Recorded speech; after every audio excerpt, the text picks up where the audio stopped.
Chalissery Perumannur EPN Nambeesan master സ്മാരക ചൈതന്യ വായനശാലയുടെ നേതൃത്വത്തിൽ വായന പക്ഷാചരണത്തിൻ്റെ ഭാഗമായി SRV ALP സ്കൂളിലെ വിദ്യാർത്ഥികൾക്കായി ബാലസംഗമം നടത്തി.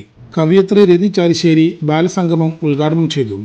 പ്രസിഡന്റ് ഡോക്ടർ EN ഉണ്ണികൃഷ്ണൻ അധ്യക്ഷനായി. സാഹിത്യകാരൻ ഡോക്ടർ K ജയരാജ് മുഖ്യപ്രഭാഷണം നടത്തി. പട്ടാമ്പി താലൂക്കിലെ കമ്പ്യൂട്ടർവൽക്കരിച്ച ആദ്യത്തെ വായനശാലയെക്കുറിച്ച് ലൈബ്രറിയൻ സുനിത P കുട്ടികളെ പരിചയപ്പെടുത്തി.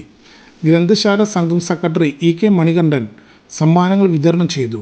സ്കൂൾ പ്രധാനാധ്യാപിക ഷീജമോൾ ആശംസകൾ അർപ്പിച്ചു. വായനശാലയിലെത്തിയ വിദ്യാർത്ഥികൾക്ക് ബാലസംഗമം നവ്യാനുഭവമായി. വായനശാല ലൈബ്രറിയൻ അനൂപ സ്വാഗതവും സെക്രട്ടറി നിതിൻ ദേവ് നന്ദിയും പറഞ്ഞു.